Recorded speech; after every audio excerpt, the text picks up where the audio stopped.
Yo, Juan heads, you know what time it is? Coming to you live from Boston right now as I record this. But a few weeks ago, we were in Detroit with our guy, Royce the 5'9". It's amazing. We talked to Royce so many times. But in this case, we covered so much ground we had yet to cover. Love this guy. Love his story. Shout out to Monster Energy. Shout out to SneakerCon. It was a great time. We're taking you back. Royce the 5'9". Juan Ep is life. How y'all doing? Thank you. Thank you very much. That's a big compliment at SneakerCon. This kid just yelled out, "I like your shoes." Cipha and I were intimidated to even try to wear shoes that were too good today. Yeah, I know the feeling. It's like, why bother? I'm gonna get outclassed by an 11-year-old. What's the point? Well, so far I'm doing good because those are fire. How am I supposed to feel on? We've been up here for at least 5 minutes, and the moment Royce comes up, all camera phones come out. Yeah, well, how should that make my ego feel? The way it feels generally, depressed, terrible, yeah. bad, less than. But isn't that crazy that we realized that we never had you just on the podcast solo? Yeah, that's kind of crazy. You came on with Slaughterhouse. Yep. You came on with DJ Premier for Prime, and you came on with the other guy for Bad Meets Evil. Did I? Well, yeah, we came to Detroit. Remember? We went to M Studio and did it in Detroit. Do you know who Eminem is? Huh? You know Eminem? Oh, that one he knows. Look how he's answering though. Have you guys been to Mom's Spaghetti? Have you been to Mom's Spaghetti? Been to Mom's Spaghetti? This Eminem owns a restaurant called Mom's Spaghetti. It's slapping. It's slapping? It's slapping. It's slap. Everyone agrees Mom's Spaghetti slapping? Make some noise for Mom's Spaghetti. Yeah. Have you had Mom's Spaghetti, Royce? Yes, I have. Slapping? Yes, it's very good. Very good. So Cipha and I were talking about what to talk to you about, and then we realized that we hadn't ever sort of done the full-on Royce origin story. A Juan Ep version of the origin story. The origin story. The origin story of Royce the 5'9", of young Ryan. Where exactly are you from out here? I'm from Oak Park. Where is that in relation to where we sit right now? Which mile is it? It's closer to 8 Mile. Siph, not everything's a mile. I think everything out here is a mile. What is your fascination with miles? It's the only thing he knows. I thought everything out here was a mile. 8 mile, 7 mile. There's 9 mile and 10 mile? We got 9 miles. Wait, how many miles are there? 18 miles? Is it really 18? No, over 30? No, it's more than 18. There's over 30 miles? Uh-oh. Wow.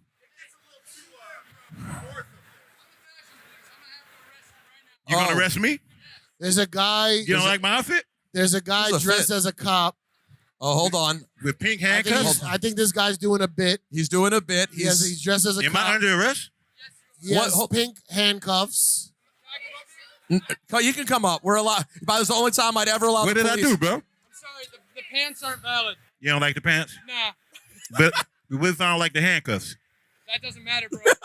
So listen here, okay? Okay. Few options. All right, hand him, Royce, lean your mic over towards him so we can hear what he's saying. Yeah, you're going to have to leave right now. Okay. No, we can't. Option number 1. We can't do that. Okay.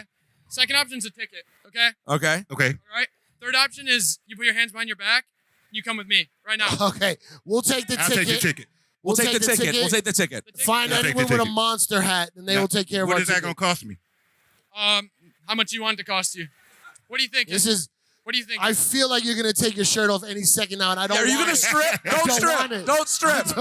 Who sent this strippogram to Royce the 5'9"?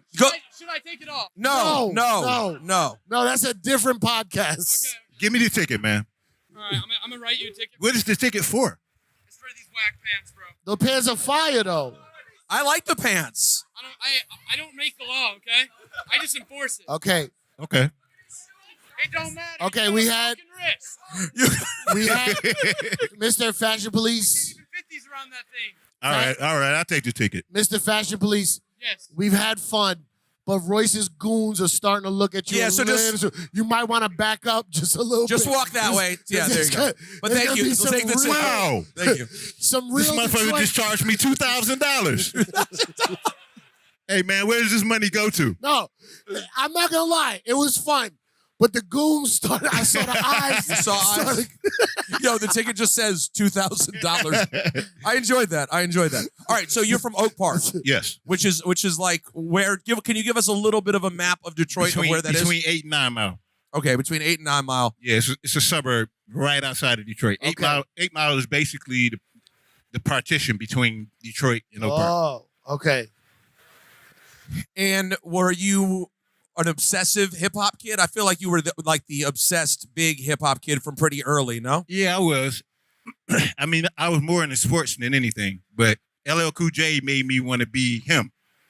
Well, what were the sports first? You were into Detroit sports? Isaiah Thomas? Basketball and boxing. Got it. Tommy Hearns, Isaiah Thomas, yes, Joe absolutely. Dumars. Sugar Ray Leonard. Sugar Ray Leonard. Yeah. The Bad Boy Pistons. Yep. Dennis Rock. The U of M Fab Five. Oh, the Fab Five too, of course. Mm-hmm. So that was your first obsession. Chris Webber. There you go, Scythe. Oh, yes. Who'd he say? He said Chris Webber. Of course. Jalen Rose. Jay Rose. He's been to my house. Sorry, Jalen Rose? Yeah. Why has Jalen Rose been to your house? At the time, a woman he was invested in was recorded. Okay. No, she was a singer. Oh, you meant literally invested in? Yeah, invested. Oh, sorry. No, not. I thought you meant I'm not putting his business out there. I thought that was crazy. So were you not good at sports? I'm very good at sports. Well, how good? Like, and what sports? Way better than both of y'all. I don't play at hold all, on. yeah. Don't even count Scythe. Yeah, I'm not okay? even, But I'll take the insult, but not Scythe. He doesn't deserve that. I don't even know about sports. You were basketball? I was pretty good. I was varsity level basketball, high school. Well, you're starting guard. So would your name suggest the reason that your career was stunted, being 5'9", or was it just you were good enough for high school basketball and that was it? If I could jump a little bit higher, then I probably would have been able to play You had D1. 2-3 more inches. Yeah, I couldn't really jump that high. Like if he was Royce 6. Yeah, but that would suck. If he was Royce the 6'0", wouldn't work. Royce the 5'11". Maybe if I was like 6'4".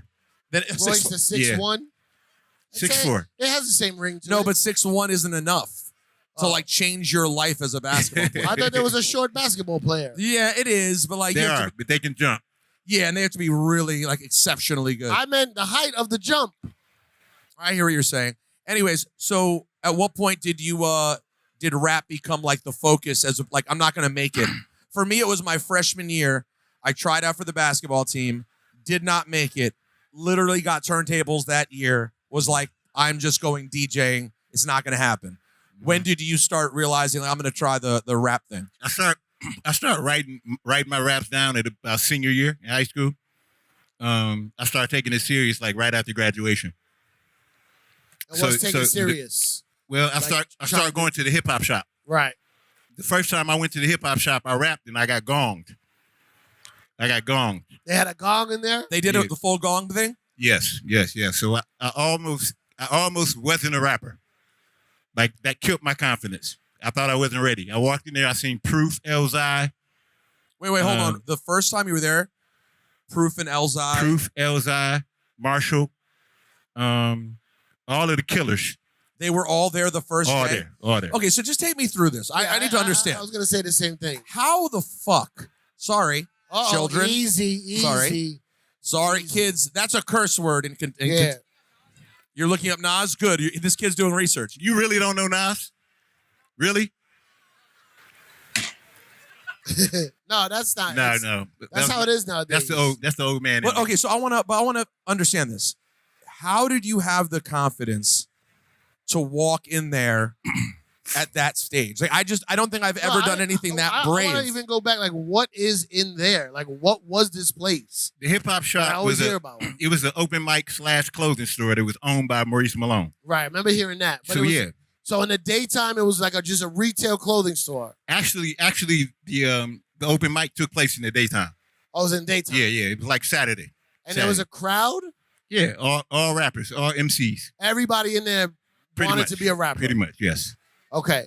Do you mind taking out your toothpick? I feel like afterwards, you know what? I bit my tongue. Oh, so you're... I bit my tongue today chewing gum. So you're protecting your... Yeah. Okay, then protect yourself. Sorry, listeners at home. He had a straw in his mouth the entire Math Hoffa episode. Did he really? Yeah, that's what he does. So I have a wicked oral fixation as well. So. yeah, well, listen, I get it. I totally get it. Yeah. So had you already been there a bunch to observe? No. This was my first time going. You just walked in. First time. Yep. You have to put your name in a hat or something. No, so what you do is you stand around in a circle. Yep. And Proof he's like the host, and he just Right. passes the mic around. Shit. So you. Yeah. So if you get it, you got to rap. And then DJ Head is up top on the ones and twos. And if you don't get like a reaction fast enough, then he puts on gong music, and you got to pass the mic. Wow. So and of course that character would be played by Mekhi Phifer in the movie, right?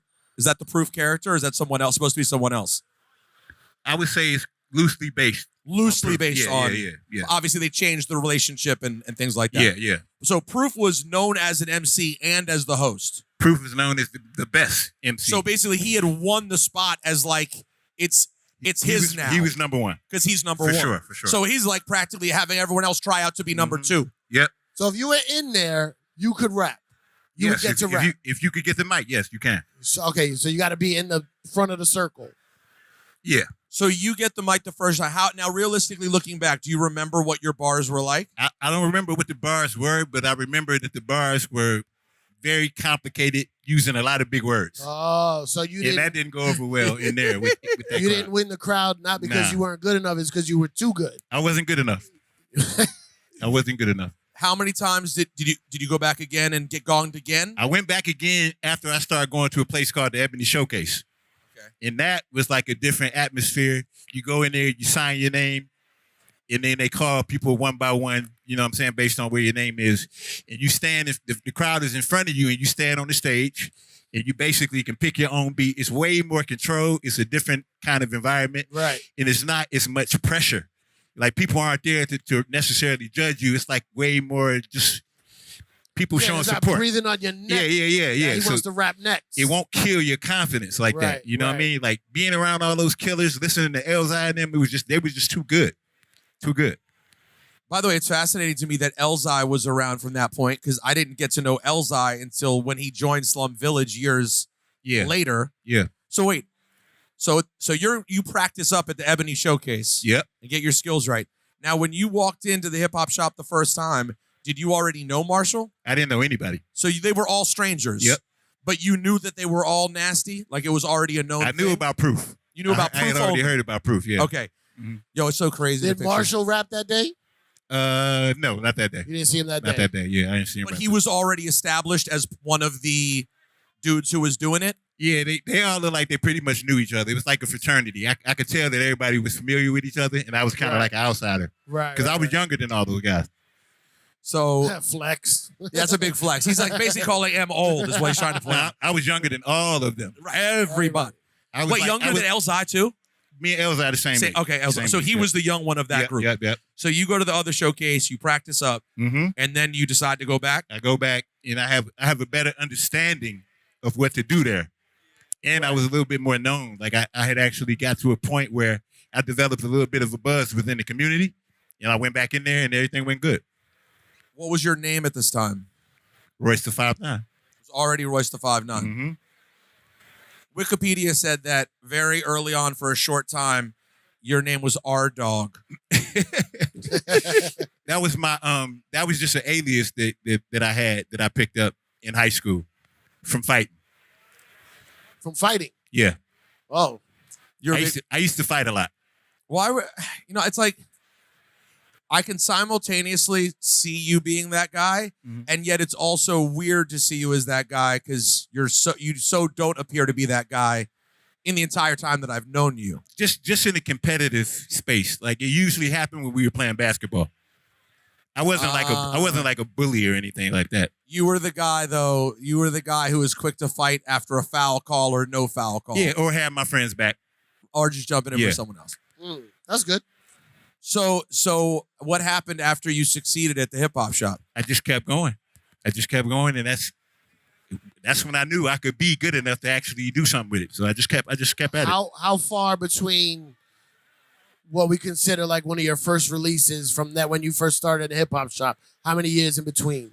Bad Meets Evil, the vinyl, was probably the first thing that I was a part of that came out that Right. was heard around the And world. that's like So how what, many 98? years? 97, 98, something like So that. what year is this then? I graduated in 96. So this Okay. is, That's yeah. pretty fast. Yeah, yeah. Yep. No, that's so much was happening so Mhm. quickly. Yeah. And by the time Infinite came out, were you guys already close? No, I heard Infinite before I met Marshall.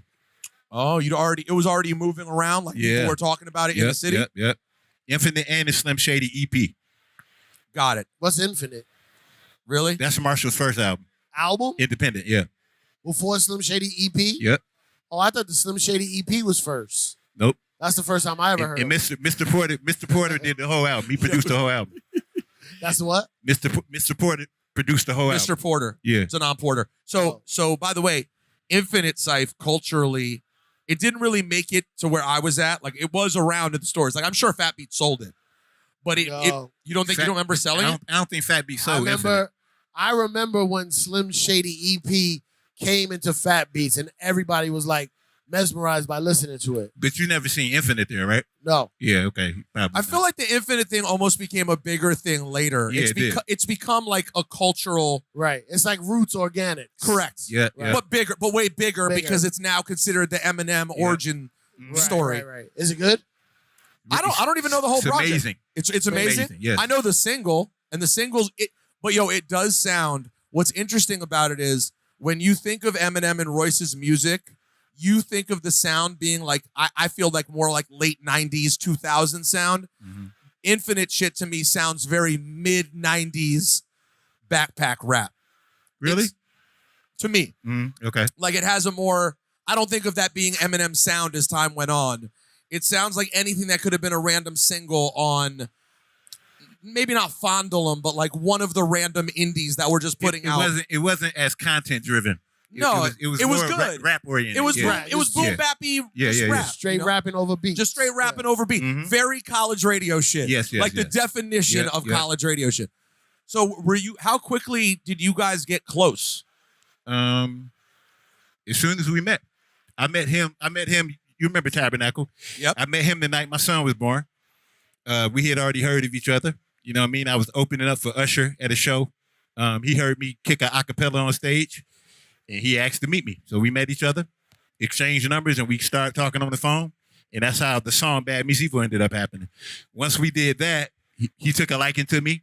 He got his deal with Dre, and the rest is history. And did It's you a remind good him like history. I stood next to you at the hip hop shop like when I first walked in there? I'm sure I talked to him about that at some point.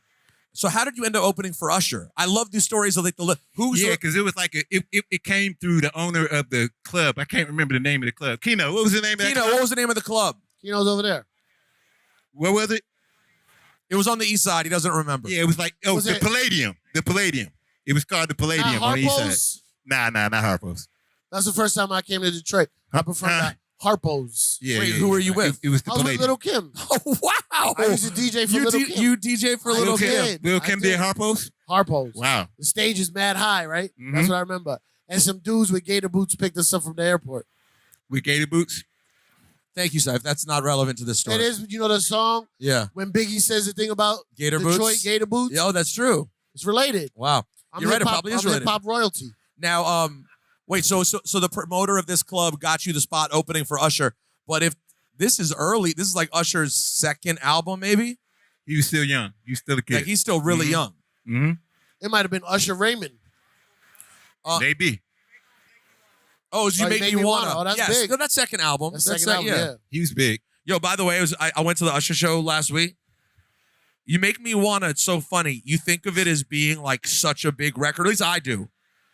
When he plays "You Make Me Wanna" at the show now, it feels like I'm gonna play you one of my fun little oldies. It didn't feel like Because it's It too, didn't feel it's as too big R&B. as some of the hits he had after Yeah. that. you saying? right because Yeah. there's been too many ones that Right. were It's a- so big. It's like a massive. huge R&B record. It didn't go pop like his other record. Yeah, that's right. Right. Someone just a big fan of "You Make Me Wanna." I understand. That was okay. So he gets the deal with With Dre. Aftermath. Yep. And you end up putting out your single on Game. Yep. Did you put out stuff indie before that, prior to any of the stuff we were No. on Game? No. So you never had indie stuff out before. No. So your first releases were real releases.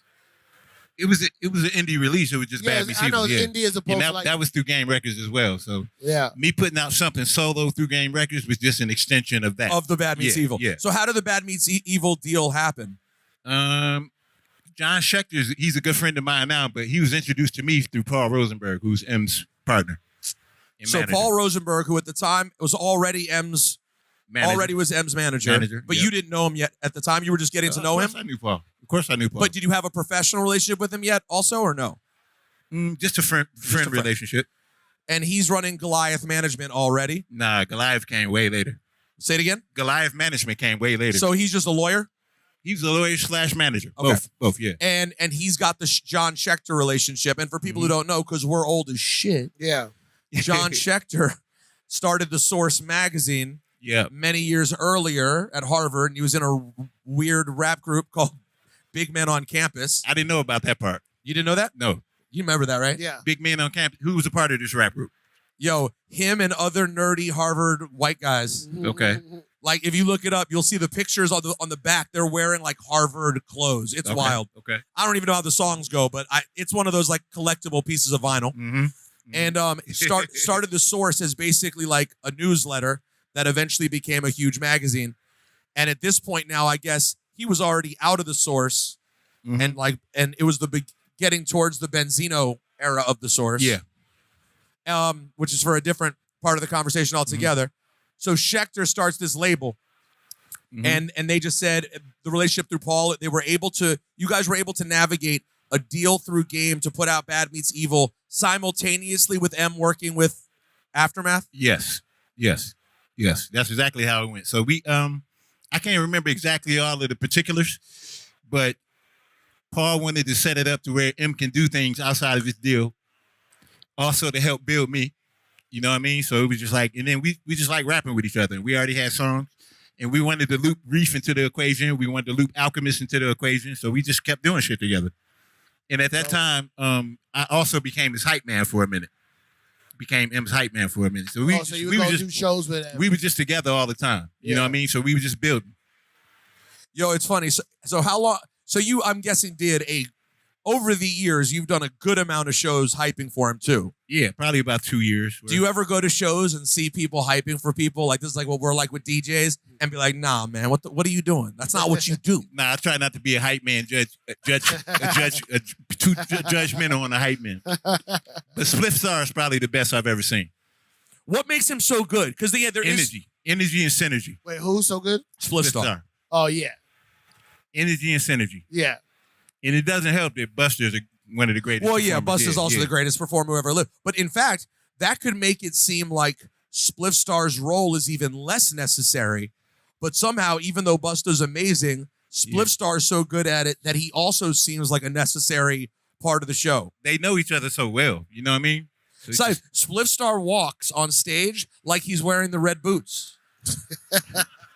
He does like the big walkout with him. So when did you decide to like? You obviously M's doing all this crazy shit, and you're a big part of it, and you're doing the shows with them, etc. Yeah. But you also must be thinking, I'm guessing, I need to continue to build my shit. Yeah. So how did you go about doing that? Like getting out and making your own relationships and making your own way. Well, let me tell you how I met Dre. So I'm sitting in my mom's crib one day. I remember sending my demo out to Marshall when he was out in Cali, so he can listen to the songs. I get a call one day. My dad comes in the room and says, "Ryan, it's the Dr. Dre on the phone for you." I'm like, who? So I answer the phone. I'm like, hello?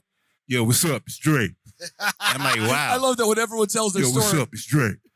So he basically said Marshall played my shit for him, and he feeling my shit, and he was like, would you be down to come out here and work with us? I was like, hell yeah. So I went out to Cali, and we started working on the Chronic. Chronic 2. Chronic 2, yeah. We started working on the Chronic, and from there, I ended up signing a deal with Tommy Boy. Right. Where my album was executive produced by Marshall. And, you know, my career that was a big money deal, right? That was the deals that are hard to come by these days. Yes, sir. They forked over a large stack of cash. They did. Dude, what did you do? What did you do? Before there's a version of Explosive where you on the hook. The way I be pimping. The way I be pimping, that floats around the real DJs. Like, if you hear a DJ play that, you're like, oh, you a real dude. Like, I'll play it right before I play Explosive. And it's the Explosive beat, but with him on the hook. I have no idea how these songs get out either. Nah, that's... Wait, so that it was the same. Vital. It was the same verses with just Royce on the hook. Different verses. I never played a verse. I always just play his hook. They were the verses that I wrote. Yeah. That was like the first stab at that song that exists. Yeah. How many of the songs that ended up on the album did you work on or do things for? The Message with Mary J. Blige. Shit. Produced by Finesse, right? Laura Finesse and Dr. Dre, yeah. So you wrote that record? Yes. That's pretty cool. It's cool, man. It's tight, I guess. So funny. We're doing this fun, stupid thing on the radio where we're trying to like count down the greatest rap songs of all time. And the other day, the year range we were in was 96 to 2000. Okay. And like, I was like, you could just do Chronic 2001 records for this whole thing. Like, when you think about how iconic Still DRE is, and how iconic Forgot About Dre is, and how crazy next episode Explosive, it's like, what's the difference? It's an insane project to be a part of. Like, what a crazy... Why do people want to see Dre in the verses? Why? I know. What'd you say? He said, why do people want to see Dre in the verses? Like, who could he go against in verses? Nobody. The truth is he can't. It's impossible. Because even the other producers who I would argue are as talented, let's say, that they don't have the records that feel big enough to compete with Bad those Boy? records. Puff is the only one. And I don't think who's the only one? Puff? Puff. I think as far as the songs that would come out and the part they played in hip hop history, those are the only two that would stand up against each other. Too much history. By the way, can you imagine if they did that? In all seriousness, how many tickets could they sell to a live Bad Boy Aftermath versus? You would have to have that at an arena. You could go. You might be able to go stadium. I thought they were doing Bad Boy So Def. That's one they talk about, which is cool. Don't get me wrong. That's a pretty good one too. Because people sleep on JD's catalog for sure. Definitely. Yeah, but they got JD Puff, is a monster. Puff would only do Bad Boy versus So Def because he knows Dre will never do it. But it really should be Bad Boy versus Dre Aftermath. Really? You think Dre would ever do something like that or no? I'm not sure. Honestly, I don't. So first of all, I've never met Dr. Dre. He's like my what's it called? What's the thing that white whale? He's my white whale in hip hop. I've never met him. And when he spoke recently at the Grammys, when he won that award, and he got up there and spoke, it was like the first time I'd ever even seen him in that sort of environment. You know, like what environment? Like openly speaking about his life and career. Like I just don't think of Dre. Dre has done such a brilliant job keeping himself sort of rare. Like a unicorn. He's a unicorn. Like Dre's not just popping up on a podcast run. You know, like that's not what Dre does. Right. So to see him, if he were to ever do that, I can't even make a judgment on what his personality is like because I haven't seen it enough. Did you keep a relationship with him over the years? Absolutely. Absolutely. We speak all the time on text. Do you ever text with Dr. Dre? No. You don't even text with him? Why not, Cipha? I don't know him like that. You know him at all? I met him. I wouldn't say I know him. You wouldn't say that you forgot about him. Sorry. So how does the we got to talk about Boom. You and I, we always talk about it in a loose way, but like, that one time I was DJing in London, and the Dre and Eminem tour was in town that same night, and they came to our party after their concert, and the VIP was above the DJ booth, so I'm killing it, right? Killing it, playing Wu-Tang album cuts. They're going crazy. Who's the guy that used to direct all the Dre stuff? He directed a lot of videos. Director X. No. Phil Atwell. Phil Atwell, there you go. Phil Atwell comes downstairs from the VIP, and he got a camera. He goes, yo, Dre's loving everything you're doing. He wants you to do like a drop. I'm like, oh, shit. So I'm in the camera. I'm like, yo, Dr. Dre, Eminem in the building. We killing, da, da, da, da. And he's like, oh, thanks, bro. And he walks away because he couldn't hear me because it was so loud. I was in a mic. And he walks away. I go, I didn't say my name. I didn't say my name. Like, so there's some random Puerto Rican guy yelling into Phil Atwell's camera, shouting out Dre. Without a shouting out yourself. Never said my name. Good job, Cipha. I'm like, well, there goes. You were nervous? You nervous? Hell yeah, I was nervous. Wait, was there a point to Boom? Was Boom related? Oh, sorry. So I was in Europe. Yeah. Okay. I was in Europe, where that is one of the biggest hip hop songs of all time. If you go to Germany and don't play Royce the 5'9" Boom, you failed as a DJ. Like even in a mainstream party? Mainstream, the techno party. Is this true in line with your experience too, Royce? Like if you, it's one of my songs that I definitely have to perform every time I perform. And is that the song that did that song almost alone get you a lot of work in Europe? I think so. I think that's accurate. Yeah, I can say that. Yeah, I mean it is. To me, that song is almost representative of an era. Like if you were doing a hip hop 50 celebration and you're just hitting like a song to represent a moment in time, that entire sort of like run of indie, hardcore, Primo produced, Pete Rock produced, Dilla, that whole era, the Boom might be the most representative song How of does that it go era. again? You know what? The thing about Boom is it was my first song that was pushed mainstream. It was the first song I ever did that had a mainstream push behind it. Right. Who was the mainstream push behind it? You guys like Sony, Columbia. Sony. Because it was, what was it, a soundtrack or? Yeah, Carmen Hip Opera with Beyonce. It was like the theme song, the title song to the. Wait, was it the original version? No. Or it was the bullshit version? Yes. Ugh. Don't even get me started. What? So can you tell us the story? I don't know. Maybe you and I have already talked about it. That's Don Einer. You got to take that up with Don Einer. They wanted me to change it. They wanted me to put a hook on it because they felt like it could be big. And me and Preem disagreed, but I went against my better judgment and put a very bad hook on it. And they just put a hook on it? I deserve everything that you have to say about it, Pete. It's terrible. It was terrible. It's just so funny. I just love things like that because they're things that unify hip hop heads. Like you just know it's like the only version you're talking about. If like I've had to download Boom a couple different times. Yeah. If I accidentally download that one, I'm so fucking upset. I'm like, no. And it's so funny because it's not that different. It's just it didn't need a hook. It wasn't right. It just wasn't right. It didn't work. It was meant to just be the scratches. That's all you need. The only person who could save me in that situation was Preem. I couldn't say no.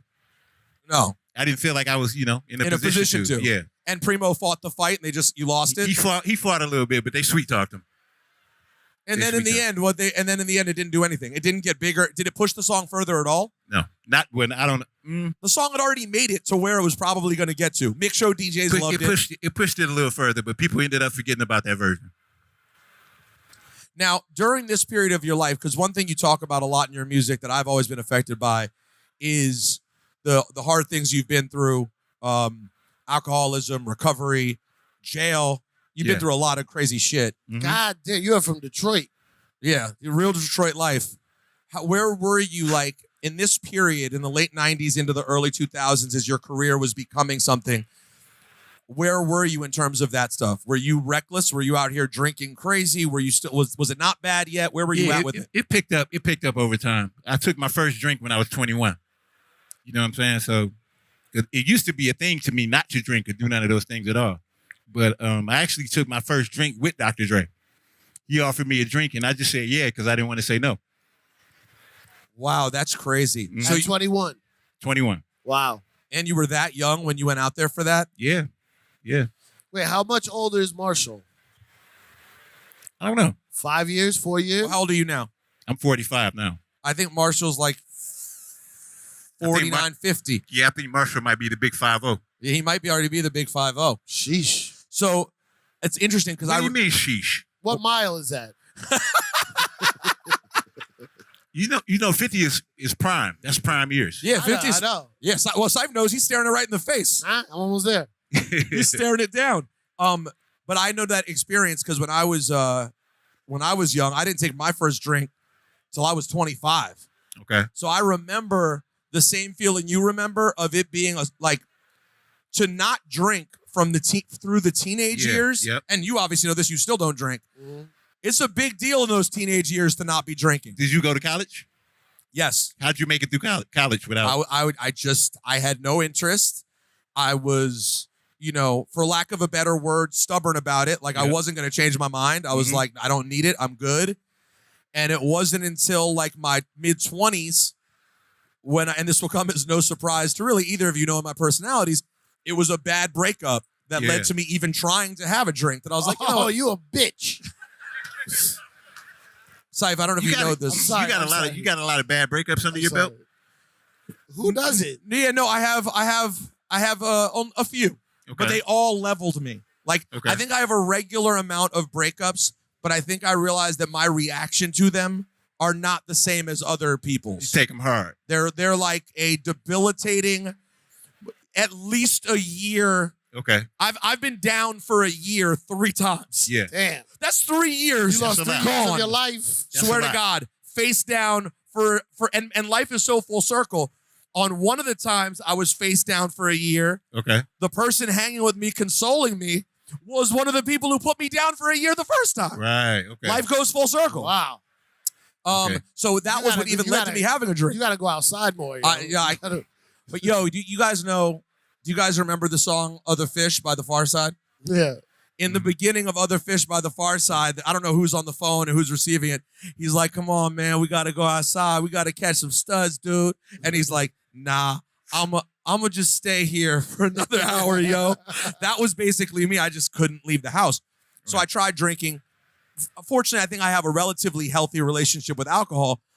Relatively, there's no such thing. But there's no such thing, right? Whatever that means. It hasn't fucked up my life. Right.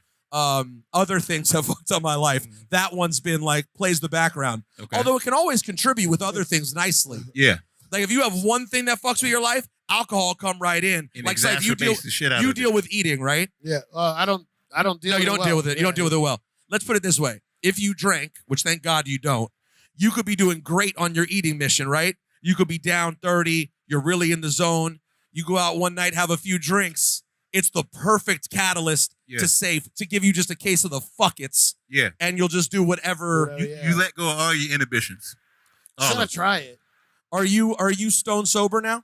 Yes, sir. 10 years. How many? 10 years. 10 years. Thank you. Wow. I love when alcoholics clap for people that are sober. Well, that's because everyone is an addict. Yes. So like everyone should be clapping. I tell you all the time, I listen to the song Shake This. Okay. Which if you don't know it, you probably don't know it because it was from the era when you were mainstreamed out. Who, this guy? Yeah, he doesn't know Shake This. He was in the clubs. Whipping Lexuses and Benzes all through New York. Yeah, exactly. Yeah. So he did this record with Premier called Shake This, and you tell the story of going to jail for the DUI. Yes. So it always is interesting to me. In the song you say, you basically showed up to court on some, I'm gonna wear a nice suit. Yep. I'm gonna show up, pay the lawyer, and when I get there, they're gonna slap me on the wrist and I'm gonna go home. My lawyer told me that that's what was going to happen. Oh, really? Yes, yes. And how many DUIs had you had previously? This is my 3rd one. This is your 3rd. Oh, that's not good. And the judge basically was just like, nah, bro, you keep fucking up. The prosecuting attorney recommended probation. The prosecution did. Yeah. So this was just the judge's decision? The judge made an executive call. Shit. How do you feel about that now looking back at it?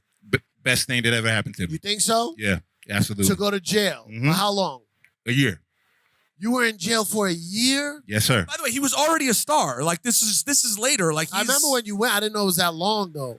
And you're saying that's the best thing that ever happened. Yep. I needed to chill out. Why? It made you sit down for a while? I was moving too fast. Yeah. I was just moving too fast. That's it. And she said it. She said, "Mr. Montgomery, I got to shut you down." Wow. Did you ever talk to the judge again? No. I mean, house arrest would have been okay. Well, I ended up getting work release with 3 months left in my sentence. And what was your job? To go home, And have Just sex with rap my it? wife. Yeah. Oh, perfect. And rap at the studio. Oh, that's a fun job. Yeah. Not your wife, just the sex part. I know what you mean. I know what you never mean. had sex with your wife. It came out wrong. So you can you still get the memory in your head of when the judge said 1 year, like how surprised you were? All the time. All the time. Nothing I remember- about that moment felt like the best decision. No. Not at that came At through that time. moment, I thought she was being the devil. You know what I mean? Right, But yeah.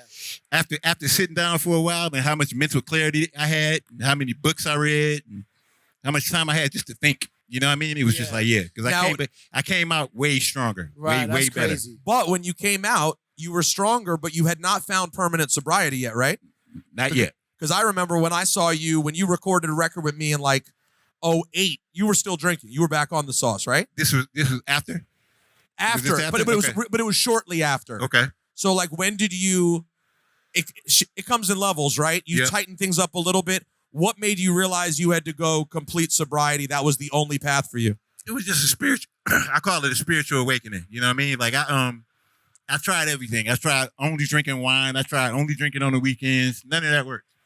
After a while, it was just like, Once I get rid of this hard liquor, the problem is it's the hard liquor. Yeah, That's yeah, the yeah. problem. You mean a Merlot? Ain't nothing wrong with a Merlot. being able to correlate all of your problems and everything that's going wrong in your life to just one thing. Like alcohol was just a common denominator.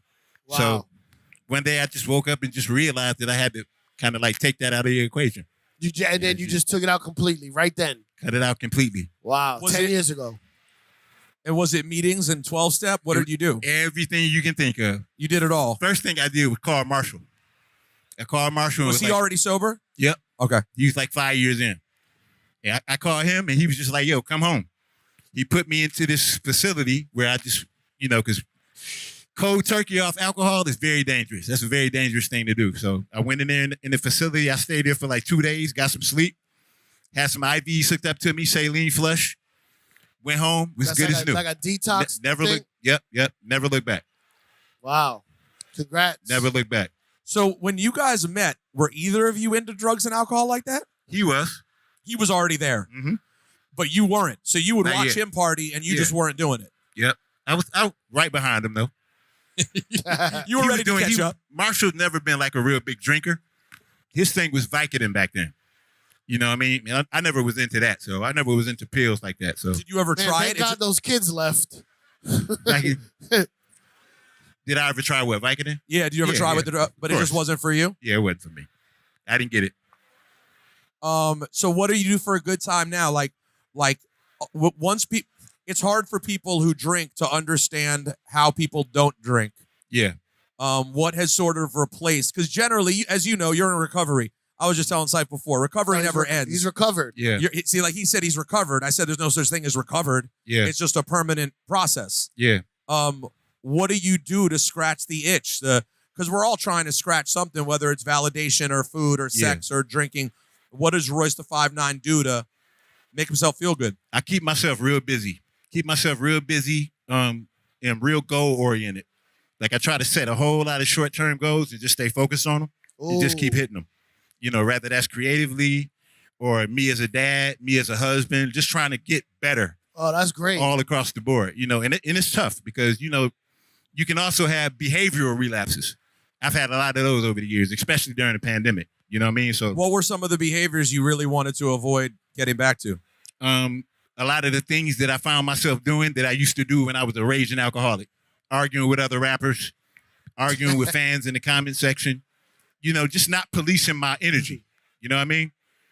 Anything You that I can love arguing with rappers. even anything that I can look at in retrospect and say to myself, I'm not proud of that.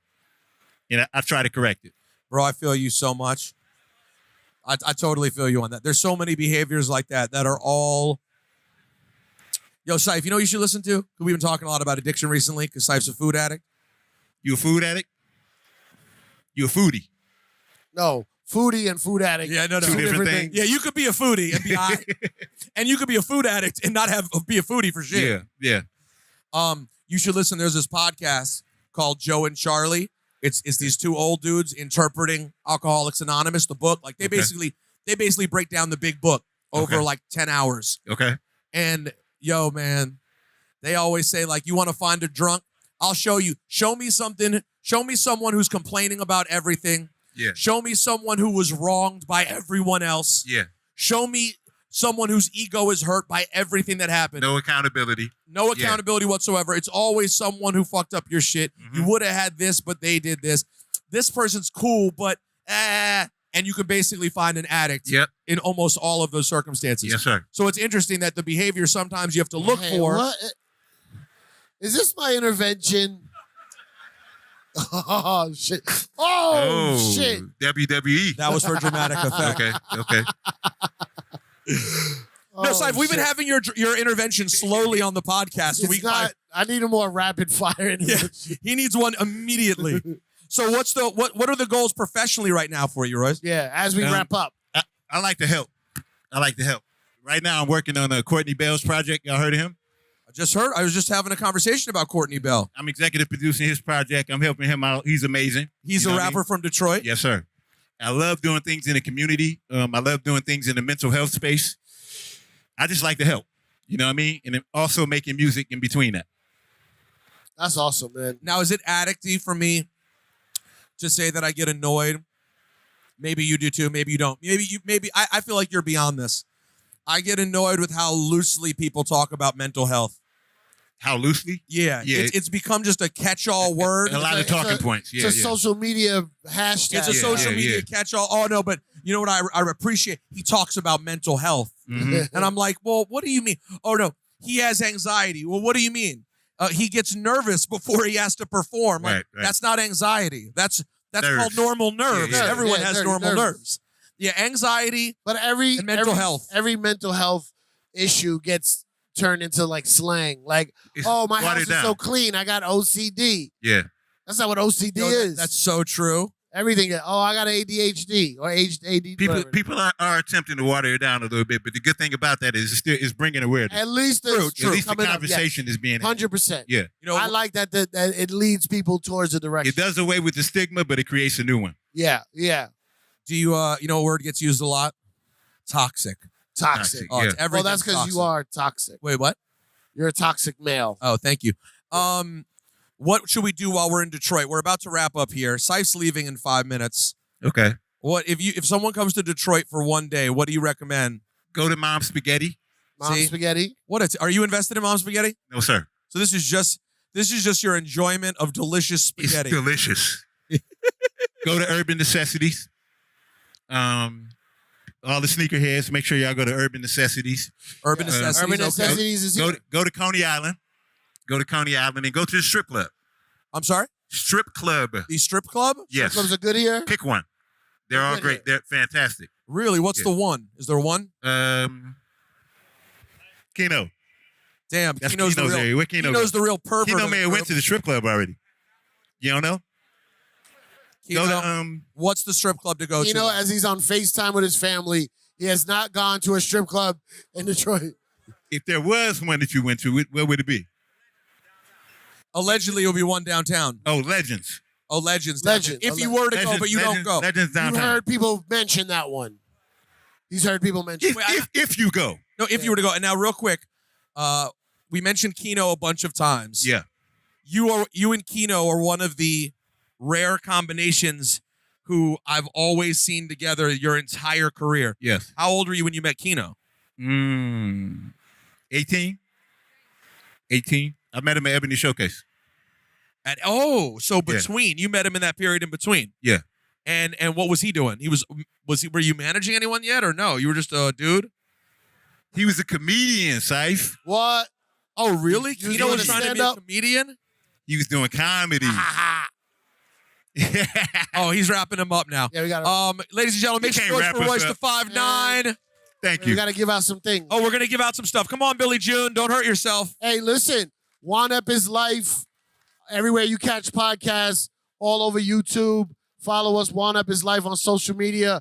Give it up for Royce the 5'9", ladies and Thank gentlemen. you. Thank you.